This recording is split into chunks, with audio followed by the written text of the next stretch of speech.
Trent 7.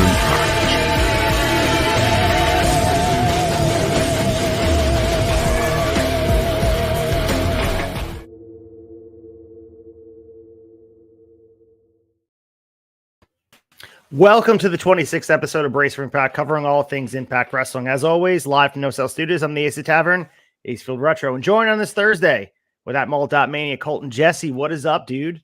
What's going on, man? We're in the home stretch here. We got 2 weeks left on the calendar under the Impact Wrestling banner, man. That's it's hard to believe. Yes, and we're quickly approaching, as you mentioned, Hard to Kill, the rebrand to TNA, and we're biding time, just as the TNA Impact brand is biding time, waiting for the day. And, you know, we're being creative with the way we present our programming here. As you guys just got done, if you were watching Impact on Access, you recognize that they were doing the Hidden Gems program, showing us some matches that were never aired on TV. They're trying to find a way to bridge the gap. And here we are discussing, man, there's a lot of news, and I'm liking that we're having this creative flexibility to talk about what's going on behind the scenes, because it's fascinating the last couple of weeks. Yeah, man, there's actually really been a lot of meat on the bone for, you know, just what's going on behind the scenes, new people getting signed, people making their way out, and just, you know, more and more we're hearing about what the new, you know, TNA is going to look like, man. So yeah, I've really enjoyed the kind of the pivot, you know, from Impact, allowing us to kind of pivot on our own too and do things a little bit differently here on Brace Your Impact last couple of weeks. It's been fun. I completely agree with that. And I also really enjoyed the way the show flowed last week. And based on the feedback we had from some of the listeners, they felt the same way, where we could spend some time and not be so tied to the play-by-play of what's going on weekly TV. And maybe that changes going forward with TNA, and the rebrand makes the TV feel more consequential. But the last few weeks, even more so than they were in the past, obviously the first few weeks of episodes, they weren't talking about the rebrand. They were actually putting on matches and building up storyline.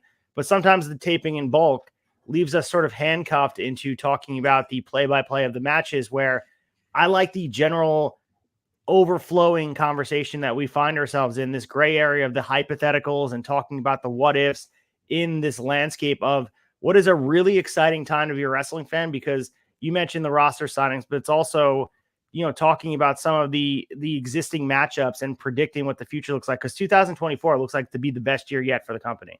Oh, absolutely, man. I think I've never been disappointed from what I've seen from Impact since, especially with, you know, since Scott D'Amore has been at the helm, and it's just gotten better and better each year, man. And I expect 2024 for TNA to be, you know, the best year that we've ever seen from TNA Impact. I mean, it's going to be a banner year, and man, I'm super excited about it. There's just the anticipation. You know, we talked about a few weeks back, you know, with them biding time and whether this was going to make it feel like it was, you know, taking too long, or maybe they pulled the trigger too early on the explanation, on the announcement. And man, that's not been the case. I think there's been enough news and enough announcements going around that, like, my excitement keeps building week to week. So I'm really looking forward to Hard to Kill, and, you know, the turn, not to wish the holidays away. I love Christmas. I'm excited for the holidays coming up, but I'm also excited for the changing of the guard, and to start seeing TNA down here below our two windows. So. Absolutely. And as we kind of wait for the dawning of the new era, we obviously have some results to break down. We didn't cover it live last week, the AAA Monterrey, Mexico show, which want to give them some credit for doing that. And we thought it would extend past the one tapings, but it seems like they exhausted the full amount of matches that they had just for that 1 week of tapings. And we'll go through the results and talk about some of what we thought about it. We won't dedicate the full episode of the blow by blow to that, because I think what we saw at Final Resolution, with some of the announcements of what's going to be happening down the line, whether it be someone returning to Impact, whether it be someone debuting in a match, or also new signings, we saw a lot of stuff that came down the pike. And it wasn't so much just in the ring, even though the in-ring action on Saturday was really, really well done. And Final Resolution was the perfect cap on what is, I guess, the end of an era for Impact Wrestling. Yeah, man, absolutely. I mean, I think we'll get to it in the blow by blow, but I think Final Resolution was a really good send off for the brand of Impact Wrestling. Everything under that banner, it was good. There were surprises. There was, you know, just match quality never disappoints. It was a good show and a good way to send it off.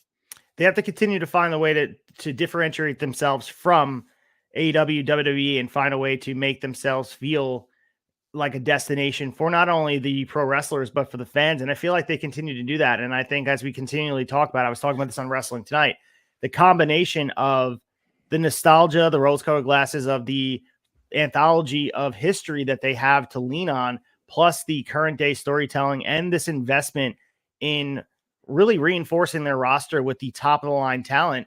It is a mix that feels like it can't fail. And I think the passion that you feel from Scott D'Amore anytime he has a mic in front of him, whether it be in the ring or on a podcast talking about the future of Impact / TNA, it really feels like he's the right captain for this ship. And I think that's so important because in the past, we've seen different leaderships throughout this promotion's history and throughout other wrestling histories. What we have to understand is this dude is willing to do whatever it takes for this to be a success. And you can feel that, honestly, sounds cliche, but he bleeds those 3 letters TNA. Oh, absolutely, man. He's not, this is his home. He believes in TNA more than anything. And I think that comes across anytime that, like you said, anytime you hear him on a podcast, anytime he's talking in the ring or in a backstage pre-tape segment, the guy's passion for this company and respect and love for this promotion is just unmatched, and it's really nice to see that because, it's no secret TNA Impact, they're a number 3 in the, the grand scheme of, wrestling promotions in the United States. And, I feel like if it was anybody else other than Scott D'Amore, you might be looking at somebody who's just looking to get their name out there and build their resume and make a jump to somewhere larger. And that, Scott is not interested in that at all. He's interested in making TNA a direct competitor with WWE and AEW. And that's you hit the nail on the head saying he's the right guy to captain the ship, man. Him at the helm, it's only going up from here. It's an infectious energy that you can't help but get behind. It feels like a rallying cry that this is the guy that's listening to the fans, putting the product on screen that people want to see. And I don't know, man, we talk about it all the time in the comment sections of these Impact fan circles, whether it be on YouTube or on Discords. It feels like while the rest of the wrestling world is torn apart and tribalism, it feels like for TNA, there's this galvanized nature of the fan base that feels just happy to be there, enjoying the product. And even when things on screen don't really resonate with the fan base, they kind of take it in stride. It's never this caustic type of negativity that we feel like infiltrates AEW, WWE, and New Japan Pro Wrestling. And maybe that's just speaks to the culture that's being bred on screen and off screen. So the fans are sort of feeding off that.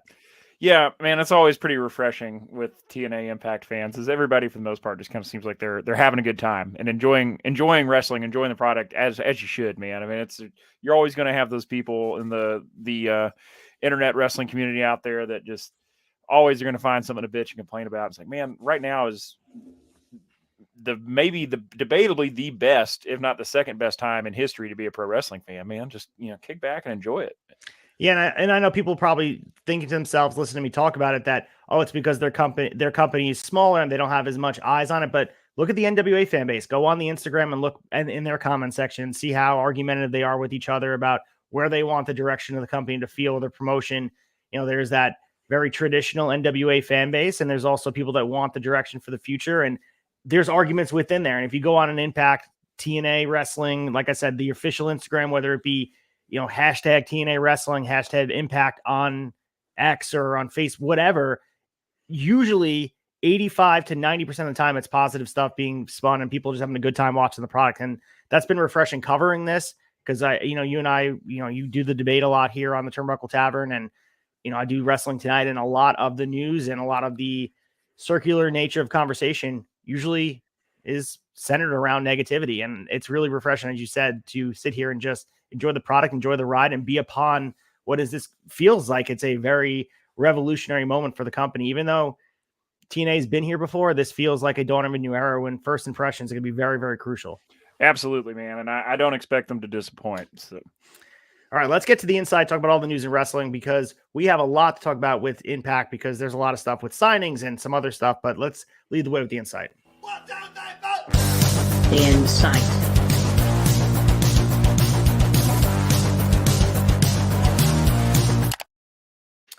All right, here we are in the inside talking about the main story coming out of here. And it was tough to pick a story to lead with here. And this is one of our big stories on Wrestling Tonight. If you do enjoy our audio version or video version of our wrestling catch-all show, this is one of the big stories in TNA Wrestling.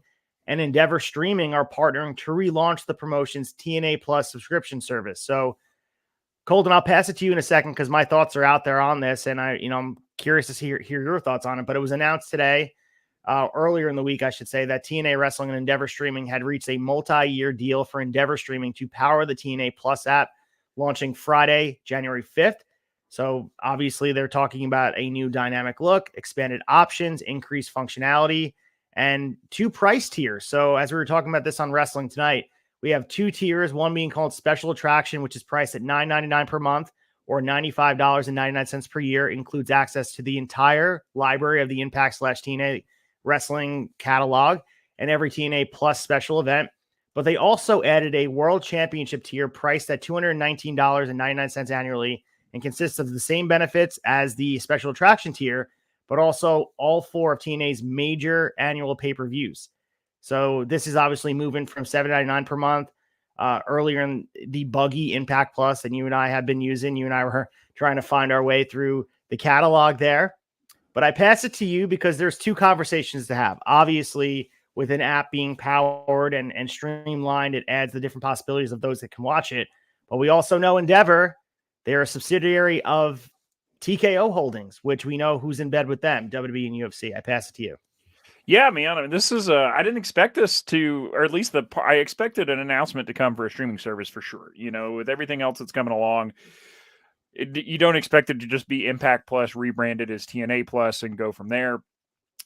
Price point wise, I feel like $9.99 a month is pretty standard, pretty fair, especially for what they're going to offer, which I assume back catalog is going to be offered on that as well. So I mean, I think. Man, I mean, going back, their back catalog is super rich. I mean, that's pays for itself right there, I think, with the $95.99 a year. But the fact that it's Endeavor is in here, man, that's I mean, that's a big deal for TNA, I think, to show that, Endeavor is kind of willing to get behind them, and they want a piece of the action, pun intended, of the total nonstop action. They want a piece, and they want to be able to kind of put their name and host it on their platform. It makes me a little nervous that we have, I don't know. That's been my favorite things about Impact and TNA is that they are kind of outside the bigger companies, and that's a blessing and a curse in a lot of ways. But the fact that they are, even if it is just for this type of delivery, that they're getting in bed with the conglomerate or a subsidiary of the conglomerate that owns the UFC and the WWE. I don't know. My initial reaction is to be a little wary of that.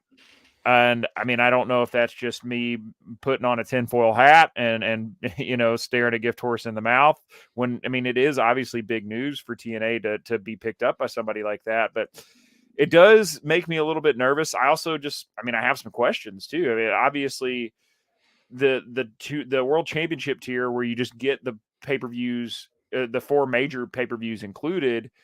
I mean, it doesn't seem like to me from what I've read that that's going to be the only way to access the pay-per-views. I think we're still going to be able to get the pay-per-views on Fight is my understanding. Are you on the same page with that? Yeah. And I think you get a discount here because you get all the special events plus, because you can make the assumption if you're a diehard Impact fan right now, you would splurge for the TNA Plus app, so you're going to watch the big 4, the Bound for Glories, the Slammiversaries, etc., and you're going to be watching the streaming event. So if you're going to watch it anyway, you're getting at a discount instead of having to pay close to $50 each time it come out. So I think you come out on top if you're going to watch them anyway. Sure, and I mean I think that's a good way to bill it. Or to pitch it and try to sell it to folks. The fact that it launches January 5th, right there, first week of the new year under the TNA banner, I expect we are going to be seeing a lot of plugging for the TNA Plus app via their social media and just, in between every segment on the weekly TV. I'll be interested to see how this plays out, man, because, I mean, obviously we are in the age of streaming. So I'm wondering, depending on how well, this goes, I'm wondering if this could, if they get enough subscribers and users, this is just a way for more people to get eyes on the product. If you're not taking in the weekly TV via access, you have the option to get it here. I mean, it's definitely a good thing, but I mean, where do you land, man, on the fact that they're in bed with Endeavor? I mean, a natural leap to take was it at least keeps the door cracked for the two companies working together. But I think, Chad put it best on Wrestling Tonight. This is just an example of Endeavor being completely objective to the wrestling market and being like, we want to make money. And they're producing this app. They're supporting this app. They're streamlining and making sure that it's less buggy, because for those that have enjoyed the Impact Plus app, and I use the word enjoyed very loosely, it has been buggy. It has been something that's frustrating. And unless you're very persistent as a person that wants to watch what's on your screen, you want to dive into the library of TNA. Some people just give up on it. I use the example for, we wanted to do a TNA season for Shot Nostalgia. And when we were using it, Mike had difficulty resetting his password and couldn't contact customer service. And this was a one-off example. And there's been times where I'm watching it and it crashes and it doesn't feel as, I would say, seamless as it should be, especially for a company that wants to be on a bigger level. It didn't have the same feel as, it almost had the entry point of the original WWE Network back in 2014. And I would say that's a really bad criticism. We're sitting here almost a decade removed from that. We should have a streaming service that should first and foremost work and make it simple for you people to access it, especially if they're paying what they're paying. Because streaming is, like you said, it's come such a long way, but it is a way to get eyes on the product. And the last thing you want is the app crashing, or, customer service not to be able to be reached, or be confusing in any way. And the fact that Endeavor Streaming is behind this with a lot of reputable people behind this app, it makes me confident that at the very least, outside of the WWE piece and TKO and all of that, that this app will be ready for launch date on January 5th and be 99.9% effective for people that are watching this. And if you're watching Slammiversary on it come that time, watching Bound for Glory, that you can expect that it's going to work. And that's a huge piece, because, it sounds laughable, and people probably look at this, hear that, oh, it sounds like it should work, and that should be the biggest thing. But how many apps do we have that just don't work? And there's so many apps that, the Bleacher Report Live app is horrendous. Yeah. And if you ever try to order a pay-per-view on that, it always winds up crashing or bugged out. And sometimes I give up on it and try to find a different way of watching whatever I'm trying to watch on Bleacher Report. You go back to the Honor Club app, horrendous app. And it sounds simple, but if you don't invest in the production or the maintenance of it, because it's not just producing the app, it has to be maintained and it has to be added with the library. Think about all of the years of content, the weekly TV, the pay-per-views that have to be on this on this platform. It has to be maintained. Someone has to be doing this, and they have to be qualified to do it. And I think the Impact Plus app leaves a lot to be desired, and I'm hoping the TNA Plus app will at least bring in fans that are here for nostalgia and keep them there for the current product. Yeah, man, I think it's a really good way of looking at it. It's hopefully that $2 extra a month and having it on the Endeavor platform that already does a really good job of streaming really, elevates it to that next level, because everybody's got a monthly streaming service to sell. And, times are tough these days, man. Money, everything's going up at wages. So people are being very deliberate about where and what they spend their money on. So I think that's, in that way, it's a very good move. I like like you said, what Chad said on Wrestling Tonight about this showing Endeavor as being objective. And, they're not worried about, okay, we've got WWE, we'll bring other wrestling on here too. I like that. I see that point of view. At the same time, it also makes me feel like, it reminds me of Vince killing the territories a little bit. It's like, okay, is it being objective, or are we just trying to get every wrestling promotion? We want a piece and be able to put a platform where we can put, if you want wrestling, you come to Endeavor, which, I mean, I completely understand. It's a smart business move, so and it doesn't seem like Endeavor has any hooks other than hosting their app platform. So, I mean, I like that. I just don't want, I want TNA to continue to be TNA. The product that I like is because it's run by the people who are the boots on the ground. You don't have Anthem Entertainment is not a big company that seems to be trying to sway their influence over the on-screen product. And I hope we don't get to a place like that. So, but no, man, I mean, I think you're right. Impact Plus leaves a lot to be desired, and I'm really looking forward to the functionality of it being, improved. And I mean, there's nowhere to go but up. But I mean, you got to deliver, man. That $9.99, it's an extra $2 a month than what they're charging already. I mean, I just hope that they've got everything, all their T's crossed and their I's dotted before they do that launch on January 5th, man. Because if you have thousands of people that sign up and try to get on there and watch shit, and then all of a sudden it crashes. You want to come out swinging with this launch. And I mean, I think Endeavor has got, I mean, their streaming services, they've been doing this for a while with UFC. So I mean, they've got to have the framework and the resources to be able to pull it off. But I mean, this is a big moment. You got to come out swinging. You don't want to miss here at all, because the response, we talk about TNA fans just having a good time, man, and pretty much being along for the ride. If this flops, they'll be sure to let everyone on the internet know about it, I'm sure. Absolutely. And I think the fans that are going to be there are going to be there. They're already subscribed to Impact Plus, but it's going to be those other people that you're going to cast a wide net with this nostalgia thing, where people that grew up watching TNA and they see the letters are back, they may do a trial basis 2 months at a time. You may not get them for the annual price. Maybe you get them for it, but for the most part, people are going to dip their toe in at whatever price point, whether it be, the $9.99, or maybe they go with the annual. I don't know if that's going to be sparsed out as a monthly price if you divide that up. Maybe they do, maybe they don't. They'd be smart if they want to do that, but maybe it's because they don't want people just hopping in for one of the 4 major pay-per-views for a small piece of the pie. But, going back to the original conversation that we were starting here about, does this bring us closer to a WWE/TNA super show down the line? And if it is that good for wrestling? And I would say we're always moving in a more progressive direction, especially with Paul Levesque and Endeavor at the helm, because we mentioned the word objective being in the forefront. There isn't this loyalty to just one wrestling company. Of course, Endeavor Streaming wants to be the infrastructure to power whatever streaming app comes their way. And, using the example of just this, past few, I think it was 2 years ago, with the Knockouts Championship showing up on Mickie James's waist at the Royal Rumble, the relationship is streamlined, and I think it's more positive than people give it credit for. And we've seen WWE in the past, long ago, relationship with ECW in the mid 90s. We've seen them on their TV screen. Of course, that's a long time ago, but Paul Levesque, this dude is very in touch with the independents. He was scouting the independents for a very long time. He knows what the fans want. We saw what NXT Black and Gold produced.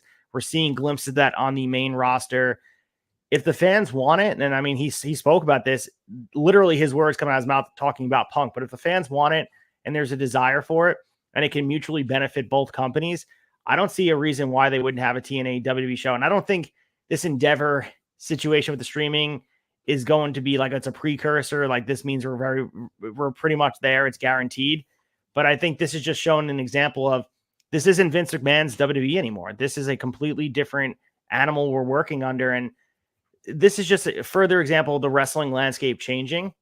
And for the most part, this benefits TNA for the big reason that this app is going to be functional and professional. And I'm sorry to whoever was producing the Impact Plus app. It just didn't feel like it had the support and the infrastructure, and you can't blame them for it, but they're going all in. And this is important because this is where their content's going to live. And content is all you have. The history is all you have. The live program is all you have. And if people are watching your product on this, it has to work. So I'm a huge fan of hearing this because it shows they're investing in themselves. And the other thing is, they easily could have sold the library to, a Max or an emerging streaming service, but they're betting on themselves, which, if you go back to the original WWE Network, the best iteration of it was when they were just the WWE Network, not a tab on Peacock. Yeah. And I think moving towards that, it could be really, really good. And I think, if everyone that grew up in 2014 watching the network prosper, some golden years for wrestling. It brought a lot of wrestling fans back in, and that is what the TNA Plus app could do for a lot of lapsed fans. Yeah, absolutely, man. And I'm excited that it's going to be that it is going to be, like you said, betting on themselves, branded as TNA Plus, not just sold off to Warner Brother Discovery, not just shown off to, one of the other big conglomerates. It's just going to, like you said, make it a tab on a service that already exists. Because, I mean, yeah, the WWE Network in 2014 and the accessibility to it, I mean, that brought me back into wrestling straight up. Like, I watched a WrestleMania on a free trial. I hadn't watched wrestling in years. And I was like, hey, you know what? This is super easy and accessible. Why not check it out? I mean, with it going to Peacock, I kind of you get what you pay for a little bit. You know, it was $9.99 a month for the WWE Network when it's on its own, and now Peacock with ads is $4.99, $5.99 a month. So you expect a little bit of a downgrade and paying less when getting other content on there as well. But yeah, this is as far as going back to what you're talking about, the inevitability of a crossover show between WWE and TNA, and I'm all for it, man. I love crossover between promotions. What we've seen with AEW and New Japan, what we've seen with TNA and New Japan, it's all good, man. There's no negative to it, at least that we've come across so far. So, I mean, it's always good. Everybody gets to eat. It's always exciting to see kind of a collision of styles between promotions and also, between, styles of wrestling across promotions. So, yeah, I mean, I'm here for it. I'd be surprised if we see it anytime soon, especially because of some of the crossover we're going to see. We'll get to it in our next story, but knowing some of the AEW exclusive signees that we already know we're going to see on our TV on TNA, I'll be interested to see, obviously TNA is the person who's going to benefit most from this relationship because they're already getting talent shares with AEW, and the fact that this opens up the door for them to have talent shares with WWE, they'd be the only promotion in history to, in the same calendar year, have crossover shows and talent crossover with the other two biggest promotions in the business. I mean, that's unheard of. I think what we're going to be moving towards, if I want to read the tea leaves, not just with TNA, WWE, or AEW, TNA, or whatever, it's going to be more of this open market for talent sharing, not the shows, but the talent themselves. And I think we see this a lot in the English Soccer League, going over to different other leagues throughout the world and having players on loan elsewhere. I think Tony Khan mentioned it a little bit, how he views New Japan Pro Wrestling, AAA, and seeing how these companies work together. I think we're going to see a little bit more of that. And WWE is challenging because a lot of what they have is the exclusivity of you can only see a WWE superstar on WWE television. And that's like their branding. And they want to make sure Seth Rollins is not watered down by showing up on an independent show. I get that. It's a different, larger scheme. But like I said, with Paul Levesque kind of doing the creative stuff, and maybe Endeavor sees money in this and they see that's where the wrestling market is going. Maybe they kind of give the go ahead to let talent work these other shows, not independent shows, but maybe they, a Seth Rollins could come over to TNA, or maybe lesser than like a Chad Gable, who's not being utilized on TV for whatever reason. Let him come and hone more of his craft over in TNA just to kind of get some reps instead of just, because paired with this, they're shortening the amount of dates that they have for these house shows. You need to find a way to get the roster tuned up, and maybe it's working with TNA, who isn't a threat to them. There isn't a confrontational relationship between TNA and WWE. It's just because of the nature where they are, and WWE doesn't view them as competition. And you can go back to the original. There's a reason why we didn't see WWE and WCW working together back in the day. It was WWE and ECW because there's not the competition there. And also, don't take for granted the fact that WWE on their side, they will cut the legs off of AEW. And if AEW has a relationship with TNA and they can sweeten the pot to work with TNA, if it means AEW doesn't get to do it, don't think they won't do it. Because I think going all the way back to the original, WrestleMania and original Survivor Series, they went head to head with Jim Crockett Promotions. Like, this is a tale as old as time. It's destroy your competitors. It's scorched earth theory. Don't like each other. So that could be similar to CM Punk showing up in WWE. It could be spite. We'll work with TNA just because we'll make sure you guys can't. Yeah. I like that, man. Like I said, if that's the way it goes, TNA only benefits, man. 100%. And they're like, okay, we're being sought after at the dance, but going here, we're talking about talent signing. There's a couple talent that are now going to be TNA. Of course, we saw Leon Slater. He's now on a TNA contract. He was the first person to get signed. Well, PCO was the first, but he was re-signed. But Leon Slater from the UK was signed over there, and now he's here. And we also had an announcement that today, Kushida has signed a TNA wrestling contract and regularly, obviously, competed for the promotion since 2022. We've talked about him here on the show. But this was because of the working relationship between Impact and New Japan Pro Wrestling. So in the announcement on social media, TNA wrote that, quote, time for Kushida to take his career to the next level, and it happens in TNA wrestling. They released the release. They kind of ran down his resume, talking about he is the former IWGP Junior Heavyweight Champion. He's a Junior Heavyweight Tag Team Champion on multiple occasions. They kind of went through everything he's done in the company, obviously challenging Steve Maclin for the Impact World Championship at Rebellion, coming up short to win the title. He's 40 years old, Colton, and he's competed this past September, so we were pretty familiar with him. He was at Victory Road 2023. He's at the 1,000th episode of Impact. But this is a really big signing for them because he's been there, and I know it probably washes over people like, oh, we've seen him here, but he wasn't exclusive. Now you can really invest the story into a guy like Kushida who's electric and the relationships he's had. And he kind of talked about, we'll get into it in a second after I give you the platform to talk about what you think of this. His ability to work with this talent is a big reason to him being here, and the success we're going to see from him is only going to speak volumes about what TNA is going to do in the future. Dude, yeah, great signing, man. Kushida is an excellent talent. Really enjoyed everything we've seen from him over the last couple of years. I mean, him winning an Ultimate X match earlier this year, wasn't able to be successful in cashing in against Leo Rush, but the guy's an incredible performer, and excited to know that we're going to get him exclusively and get to see more out of him here. Big thing that got me about this, I had no idea. I never would have bet in the world that he was 40 years old. First of all, he doesn't look it at all. And his body, I mean, wrestlers are in their prime in their 40s these days. A lot of them are, 20 years ago, that was not the case. But yeah, man, if you would have asked me, put money on how old you think Kushida is, man, I would have been far under here. I never would have guessed him at 40, but yeah, got great signing. Really looking forward to having him as a full-time and, full-time roster guy going into TNA. So earlier on Wednesday, he appeared on the Battleground podcast and talked about why he signed with TNA, but also that he's going to continue to work with New Japan Pro Wrestling. And similar to Will Ospreay being able to continue his dates despite signing with AEW, New Japan still gets to have, the benefit of having them on their roster. And this was the quote from Kushida. He said, the relationship between me and New Japan Pro Wrestling can remain. There is no need for change. He continued to say, one of the reasons I chose TNA is because of my good friends, Alex Shelley and Chris Sabin. These two people have influenced my life. He said, Sabin, Alex Shelley, and Kushida all signed with the same company. I cannot believe it. So he's excited to work with his friends, but he also talked about his intentions. He wants to be a TNA World Champion in 2024. He said he wants to be a World Champion, X Division Champion, and break down all the borders in the world.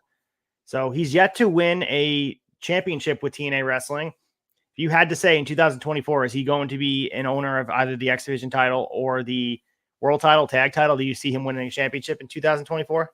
I'd put money on him winning the X Division title in 2024 for sure. I think we've got some long reigns on the world title between a couple fellas that are not Alex Shelley coming in 2024. So I don't want to overcrowd that picture, but I mean, you hit the nail on the head when you said the guy is electric. I mean, he's been in 2 Ultimate X matches this year that were both amazing. And I think the X Division's a really good place for him, man. I mean, he's also a little bit, as far as X Division performers, he's a little bit of a stockier guy, but he can still do all of the high flying moves that we're used to seeing in that division. So I think he's a very unique presentation for that division. I think he'd be a great X Division champion. I wouldn't be surprised if the first quarter of 2024 we see him pick up that belt.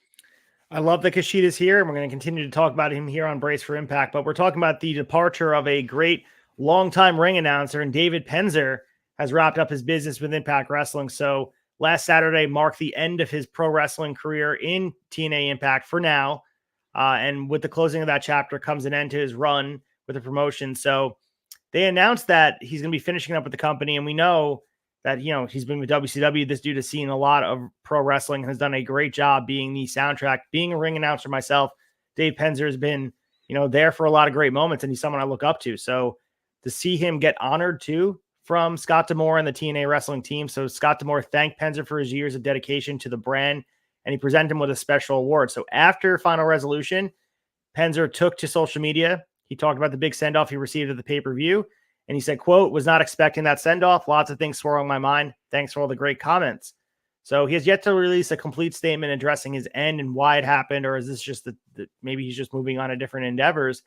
But he said he'll take a few days and make a statement. Dave Penzer, so he's not going to be the ring announcer for TNA. And that, It's kind of sad because I think he's been a guy. He recently made his return here. It's not like he's been here for a while back. I think this is cool, and it just shows how Scott D'Amore honors the history of wrestling and shows how important that Dave Penzer feels like he was part of this culture, and it just kind of speaks volumes about the locker room. Absolutely, man. I think I like that TNA always makes a big deal about when somebody's, on deciding to move on to bigger and better things, or, taking time off. They always send everybody off really well. And man, Dave Penzer is a legendary voice in wrestling, man. And I got to say, I'm sad to see him go, but whether it be to other endeavors or something, spending more time with family, I'm looking forward to hearing his statement here in the coming days. I will say this makes me all the more grateful for, not just his work as a ring announcer, man, but the guy's got a great mind for the business. Like getting to see his presentation at the IPWF show as Walter Chestnut he was one of my favorite parts of that show, man. And he's the guy I think has a lot to offer, whether it be, backstage and creative or continuing his work as an announcer. I think the guy's got a lot to offer the wrestling business still. And, I hope that he finds a home wherever he wants to be. But yeah, very, very grateful for his time here in Impact, and, wish him the best. So the other thing to continue to talk about is the update on some injuries. And Mark Andrews, as we know, former NXT UK and Impact Tag Team Champion, he revealed on social media that he had a tear in his tendon, will be out of action for 12 weeks. So he initially announced that an injury a few days ago, was unsure of a timetable, and he wrote on social media, in quote, "To update everyone, I have a grade 3C tendon tear and will be out of action for at least 12 weeks. On the bright side, now I'll eat all the mince pies over Christmas and have 2 months to work off those bad boys." So as we know, Mark Andrews teaming with Flash Morgan Webster, they won those tag titles. Subculture, what are they going to do with Flash Morgan Webster while he's gone? And they're not being featured heavily. We saw them make their return recently, but they're not that we've seen a lot of the programming consistently with Canon, because they were just, as we said, punting. This sucks to hear, man, because they were on a roll early in 2023 and Subculture was crushing it, but we kind of have to wait to see what the year holds, because 12 weeks is a long time, but not that long, especially in the Impact calendar. Yeah, man. It's 3 months, every bit of it. It's unfortunate to hear. It's unfortunate. You never want to have a sidelining injury. Just unfortunate timing, man, because like you said, they were really on a heater there. And I feel like we didn't get to see as much as we deserved to see of Subculture as the tag champions. They spent a lot of time defending those belts on the indies and not a whole lot of time on week-to-week TV. Not 100% sure why what the reasoning was there, but I'm glad to hear that he's in high spirits about it. That's to be able to say like, oh, I'm going to be able to eat what I want over the holidays and have a couple weeks to work it off. That's good to hear that he's in high spirits. I'm sure that Mark Andrews will come back bigger and better than ever. And I look forward to seeing it, man. And I think they've got plenty planned out for the next 3 months. So, I don't think it's going to hurt him or he's going to have to wait in line to get back when he gets back. I'm sure that is one benefit of taping in advance is, okay, we know that Mark's out for 12 weeks. They can go ahead and work towards having something for him as soon as he's ready, shortly after he's ready to go. Be interested to see if we see anything out of Flash Morgan Webster while he's out. A lot of times with other promotions, you get to see people, in tag teams get a little bit of a singles run. Impact, we historically, at least in the last year, haven't seen a whole lot of that. At Final Resolution, we got to see Jason Hotch for the first time since, his tag partner has been out on paternity leave. So I don't know. Flash Morgan Webster is a great talent. Maybe we do get to see him a little bit, or, I'll take it. I'll take whatever we can get out of that guy. But I love him as a team. And like we said, wish Mark Andrews the speediest of recoveries. We'll certainly see what happens with Subculture in 12 weeks. And I'm sure they'll be featured in a big way. They're an important part of 2023's tag division, and shows how much they thought of them putting the titles on them so early on the run. And we will certainly see Mark Andrews back better than ever, like you said. But we talk about the debut and the signings of that were all going towards TNA and with eyes towards the future.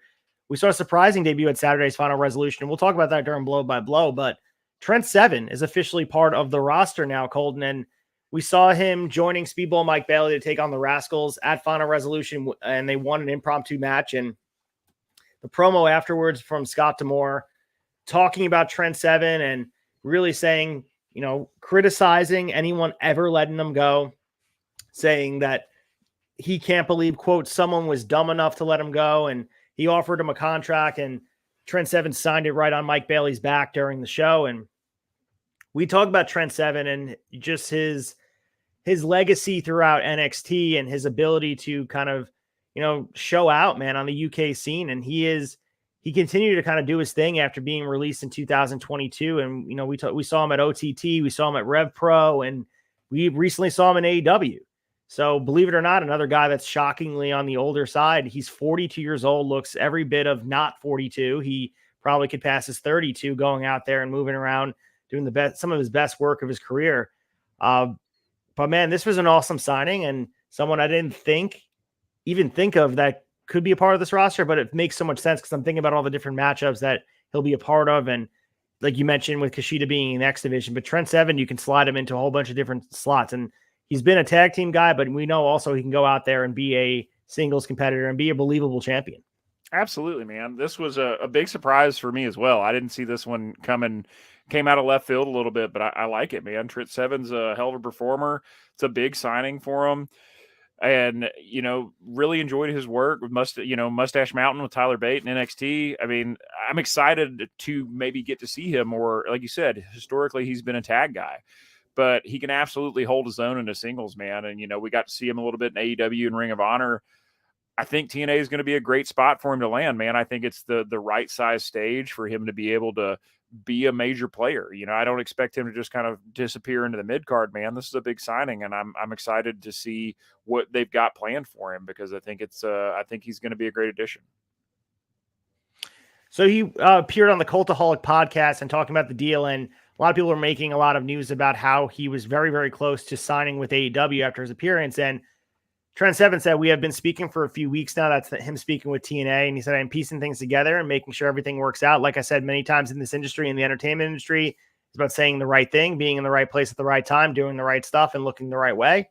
He continued, many things have to link up for this kind of thing to happen. And that's what it was. It was just the right place, time, and decision. 1,010 things lit up, evolving on the day and just continuously evolving. And luckily we got to deliver to the fans a real professional wrestling secret. I just love it when stuff like that happens. Also in this interview, he confirmed that he'll still be able to appear in other promotions. We mentioned his appearances in the UK scene, OTT, Rev Pro, others, and being a huge part, and talk about potentially New Japan Pro Wrestling, AEW. They're still out there, and that is the flexibility of working with TNA. The schedule allows that as well. We mentioned taping in bulk at the immediate. That's what they do here.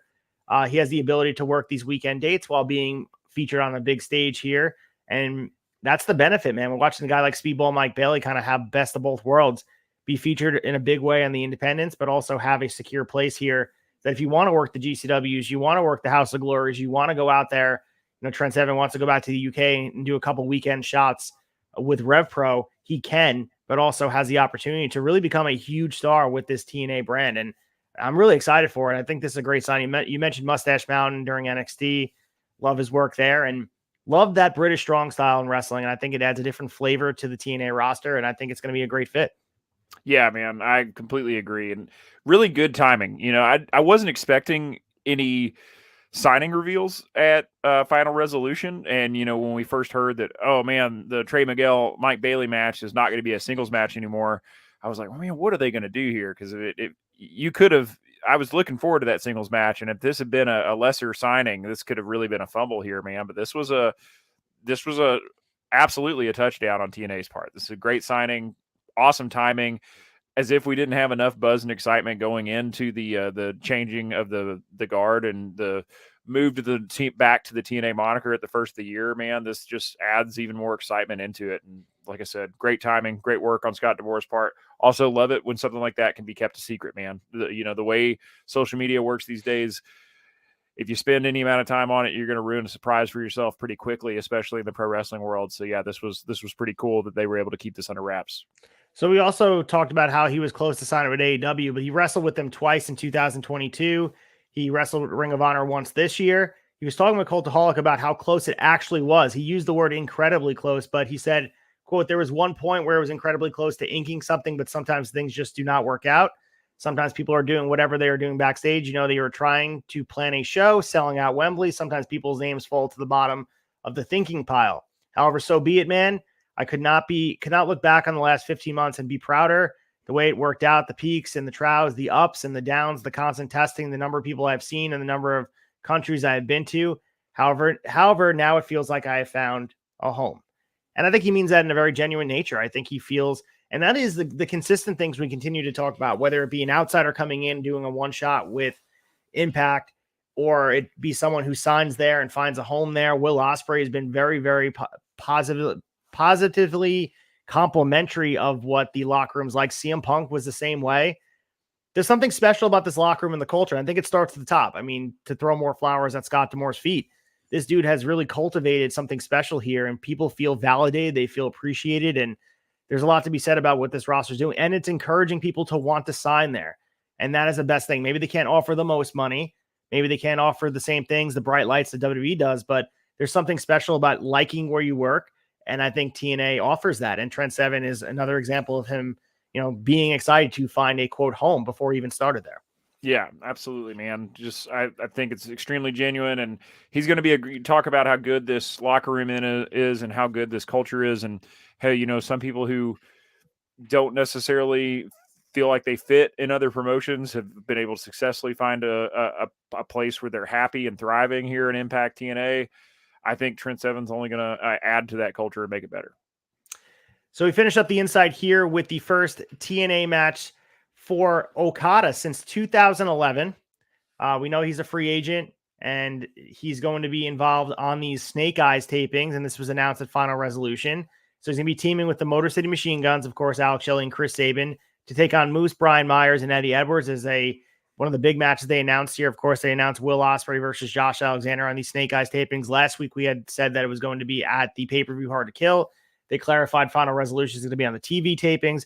Either way, excited to see it. The same audience is going to get to see it. It's just going to be living on free TV.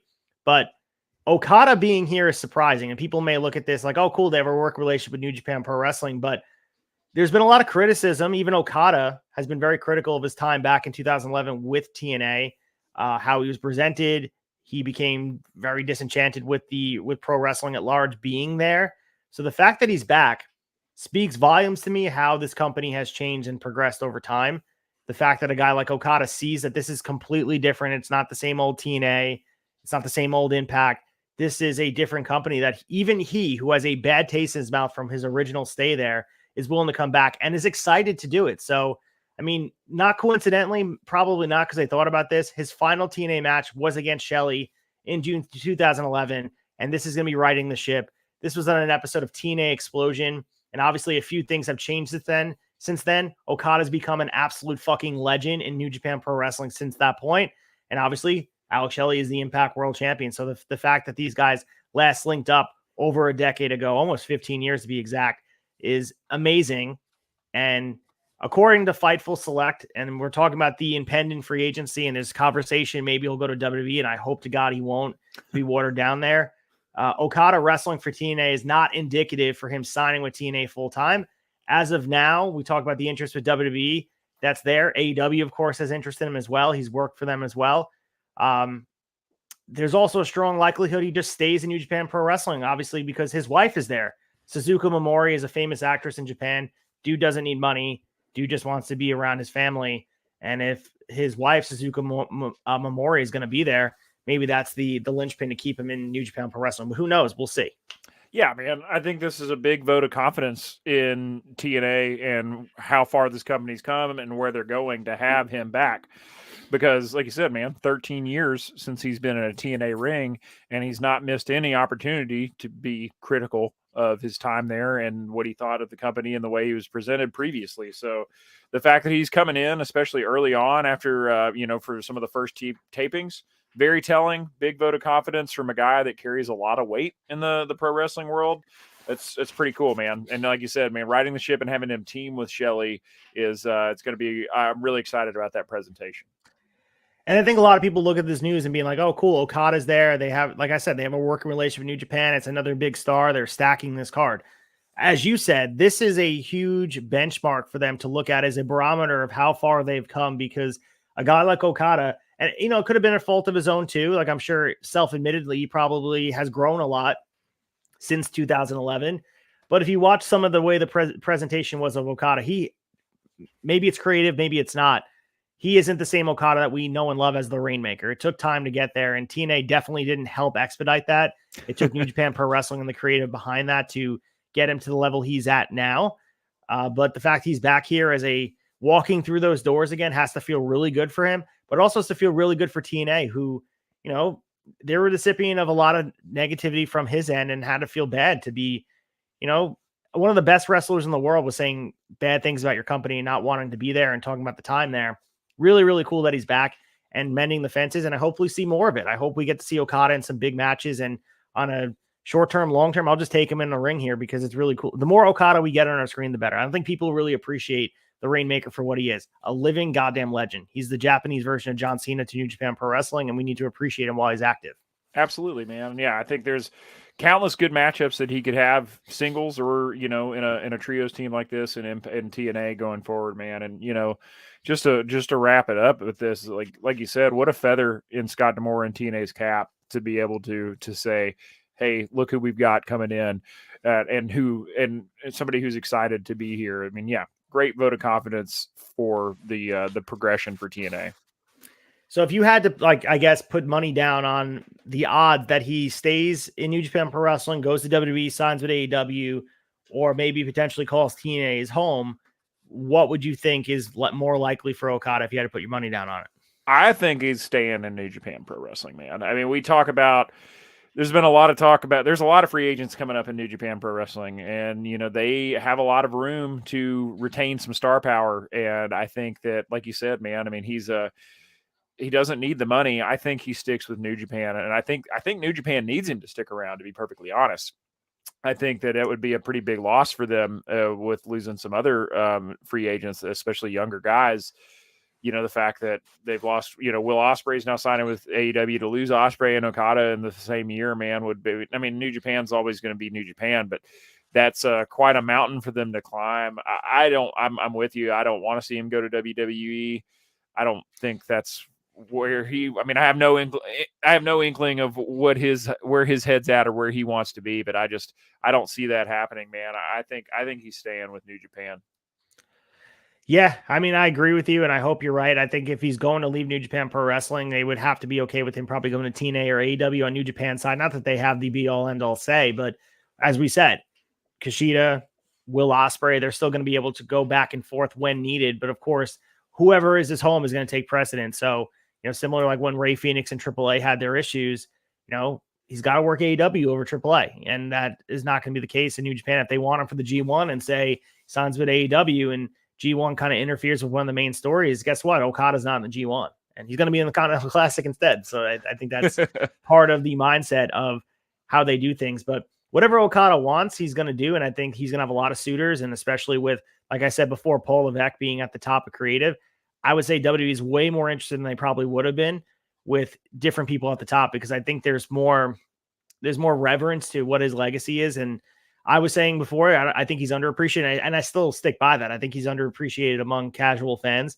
And Okada is one of those guys. He's a living legend, and he's one of the last true living legends out there that hasn't really competed in a WWE ring. So I would imagine they're going to at least send him a very reputable offer, but maybe we see him in the WWE ring down the line. I hope it's, when he feels like he wants to kind of sleepwalk through some matches and kind of just cash a paycheck, because I think he still has a lot more to give. I'd like to see him in an AEW ring on a consistent basis.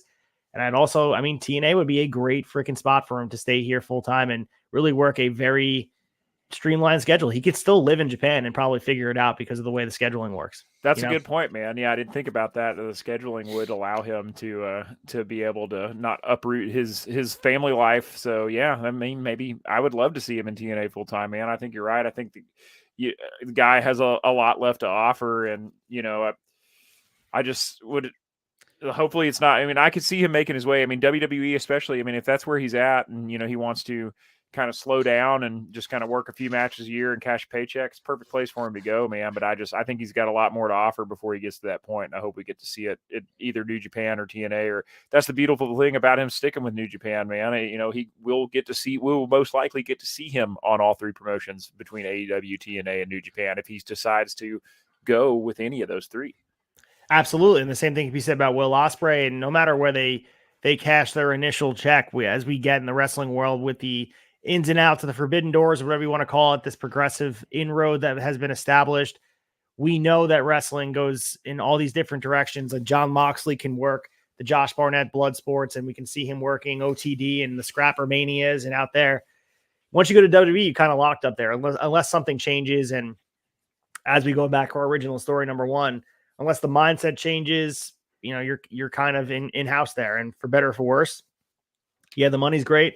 WrestleMania is the biggest stage in wrestling, but that's what they're offering. And you won't have the creative freedom to be like, hey, this is what I want to do. And I think, like I said, Okada has the ability to, and really right now, the prime years left to go out there and tear it up in an AEW ring, a TNA ring, or if he wants to even work some independence. Like, he won't be able to do that over in WWE. And you got to weigh those options out. Absolutely.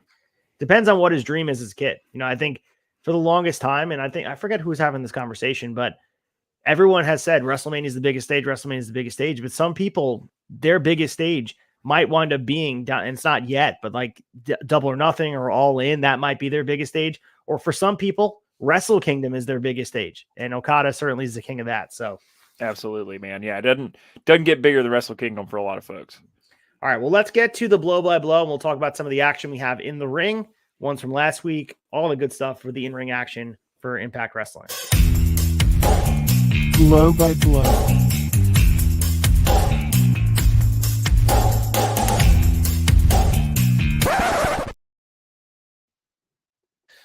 All right, Colton, we got blow by blow here. Let's start with what was on our TV this week. Of course, I'm not going to cover every single match here, but if you were watching Thursday, Impact on Access, we had a few matches as they're kind of labeling Hidden Gems Edition.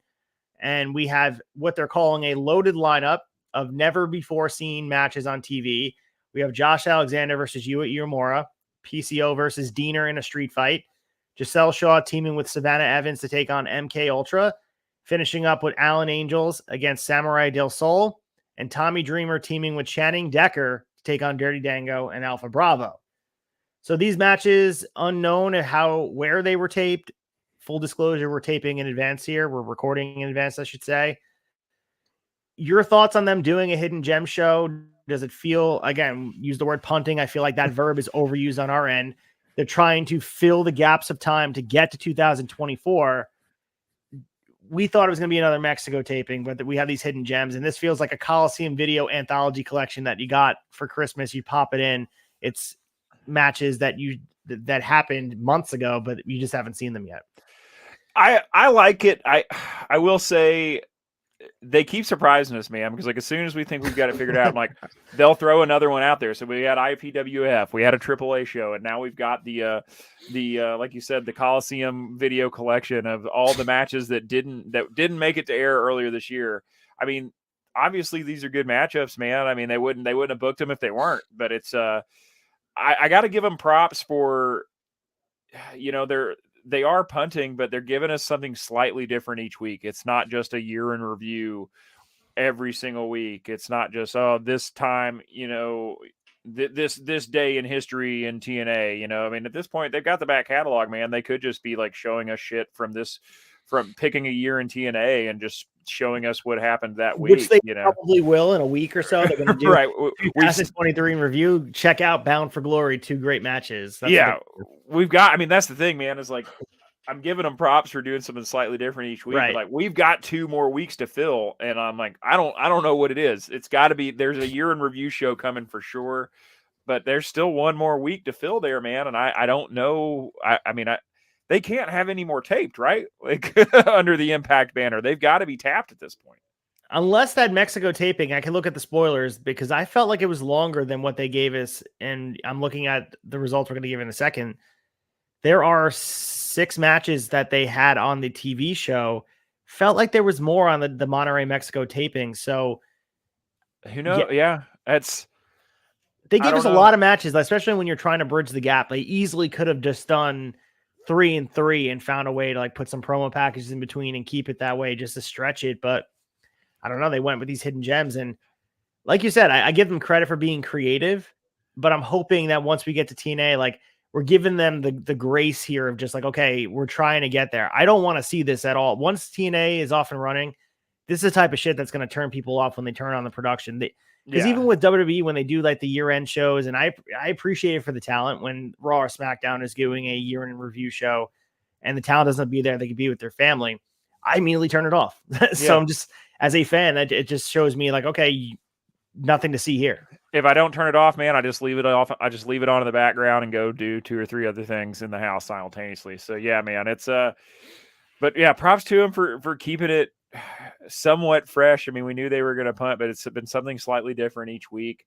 Like you said, we're taping this in advance. I am excited for some of these matches. I think the Giselle Shaw, Savannah Evans going against MK Ultra will be a good match. Alan Angels versus Samurai Del Sol, I think, is probably going to be an underrated banger, debatably, match of the night, quite possibly. So, but yeah, I mean, that's another thing, man. What if they do? I'm wondering if they do 2 weeks in a row of hidden gems, because they've got a pretty good back catalog of matches that were taped but did not make it the final cut for air for storyline. I wouldn't be surprised if next week we get a Hidden Gems Part 2. So I'm looking at the spoilers for the Monterrey, Mexico ones. They had 8 matches taped. We got 6 on the TV show. Is it possible they put 2 of the matches on there with maybe a mixed bag? They do a Hidden Gems 2 matches and then do 2 of the Mexico matches. We're sitting here breaking it down like it matters in sequential order, but it doesn't really matter. No, it doesn't. But it's fun to fantasy book it, right? So last week, the AAA show that you guys watched, of course, we taped in advance on Tuesday. Again, appreciate the feedback and the conversation. Similar to this week, we are just going to treat it like kind of a one-off show. I did check it out. I thought the main event definitely was well worth checking out. The triple threat match as well. Going through the results here, stars from AAA and Impact in Monterrey, Mexico.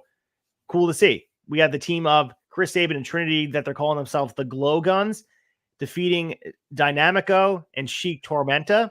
We also got Mystiques Jr. defeating Eddie Edwards and Latigo in a triple threat match. That was the match that I thought was worth checking out. If you're checking out 2 matches, it certainly be the main event with Vikingo and the Motor City Machine Guns, Chris Sabin and Alex Shelley defeating Trey Miguel and Los Vipers, which is Toxin and Latigo. Fantastic match. Really good stuff here. And then also Sexy Star II, Jordan Grace defeated Deonna Purrazzo and Maravilla. We got Laredo Kid and Tommy Dreamer defeating Brian Myers and Black Taurus, and finishing off with Moose and Toxin defeating Josh Alexander and Octagon Jr.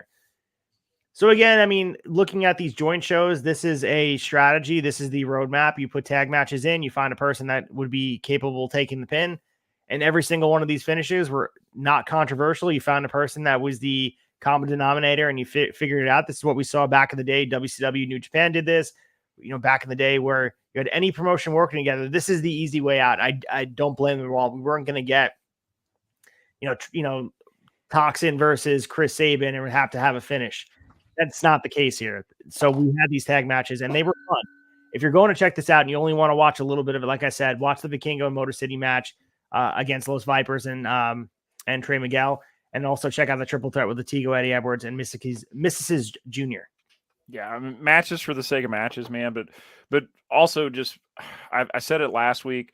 Very cool I think it's very cool that Impact went to Monterrey and did this show. I think that's awesome. Sure. It doesn't show, a lot of times you're not seeing AEW go over to New Japan and go over to Japan. They're not going to Tokyo and doing a Forbidden Door show. Everybody's coming over here.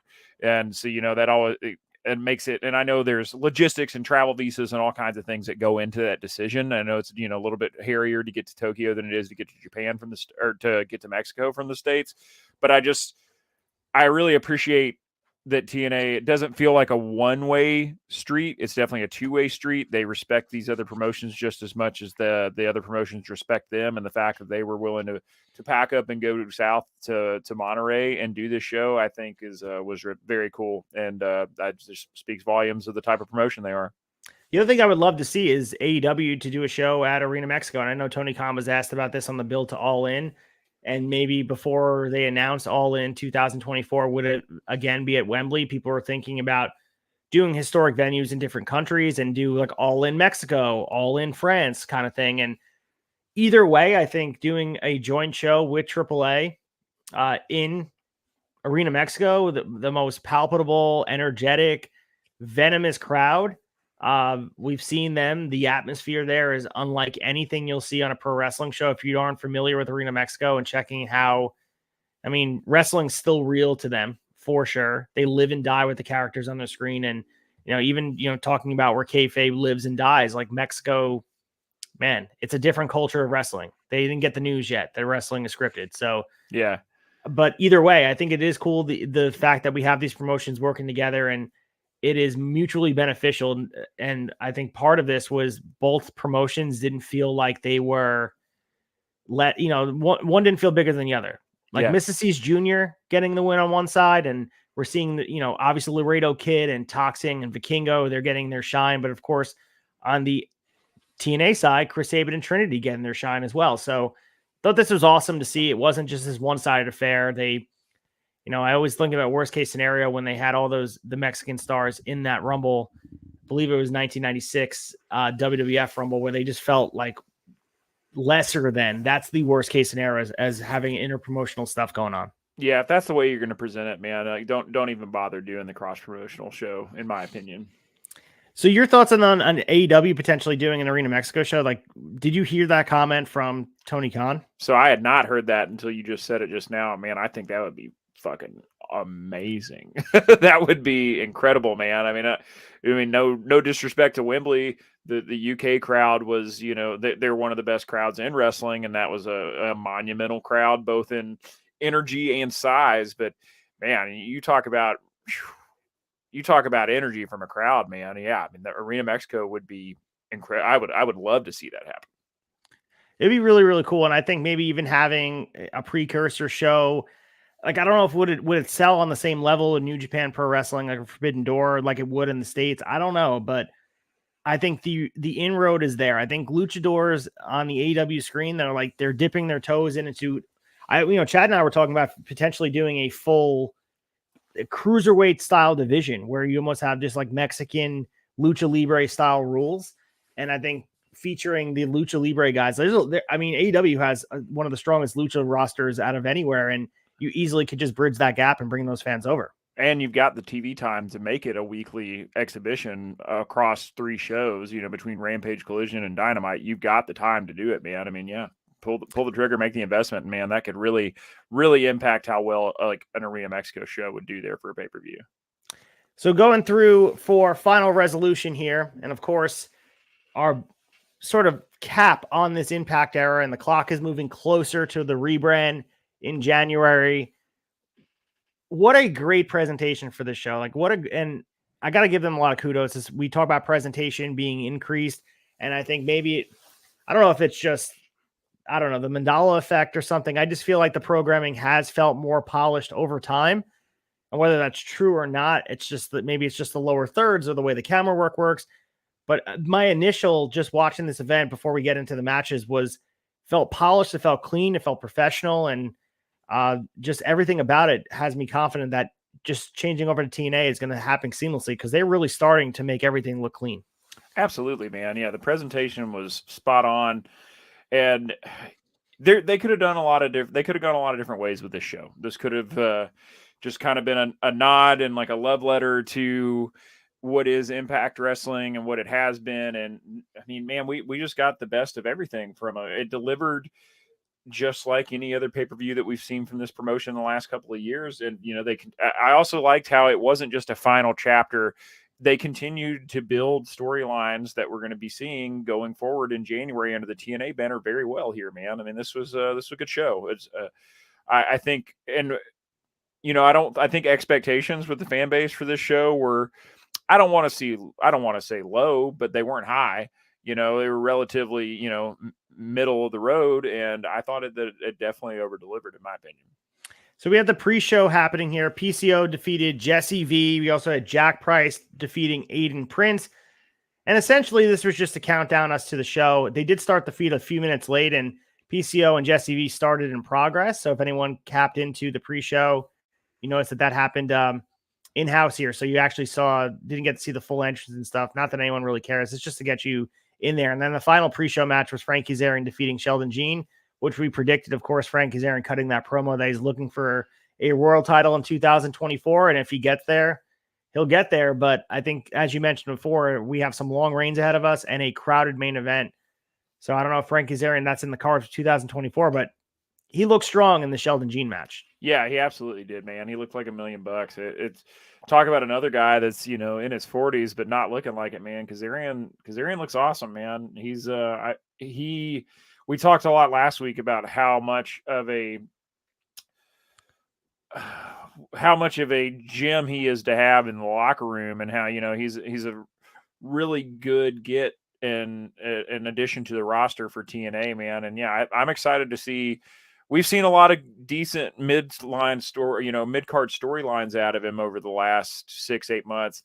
I'm excited to see Kazarian kind of come into his own even more so in TNA as a singles competitor. Just want to clarify, as I'm thinking about it, the Royal Rumble 1997 was the working relationship with WWF. So AAA and WWF were working together at that point. So point stands. I think that there's an inroad there that luchas can be featured in a big way, but also on the same level as the stars. Going into the main show here, the opening video, dude, was awesome. And they showed, highlights and hyping up the main event.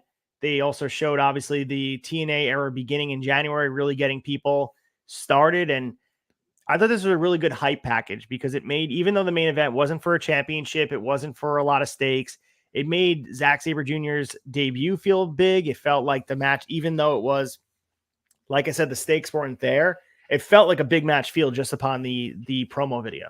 Dude, the promo videos and packages that Impact puts out are some of the best in professional wrestling. I mean, that's their production value, and just the arrangement of all that has always been one of my favorite parts of this promotion. And yeah, you hit the nail on the head here, man. This set the show up perfectly. It made it feel bigger than we anticipated going into it. So the opening match here, and we talked about how Eddie Edwards and Brian Myers, they have their history for sure. The one thing I pulled out of this match was the fact they came out in matching gear, coming out looking like a cohesive unit was really, really big. Unfortunately for them, it was not in the cards on this night. ABC does retain their tag titles, and what was a really good match.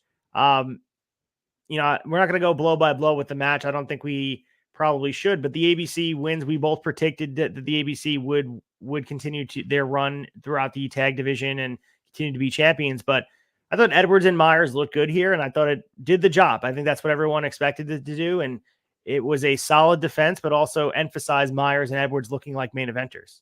Yeah, man, I thought so too. Good match. And, like I said, they didn't have to really, with this being kind of the last show under the Impact banner, didn't necessarily have to develop storylines like they did. But, man, we're right back into the fire here with Rascals versus ABC, man. They come out and jump ABC and hold the belts high. It's this is good build going into, like I said, they didn't have to do this, man, especially with the fact that we've been punting on week-to-week TV, but I thought it was great that they did, man. And I'm excited to see chapter 2 of the Rascals versus ABC.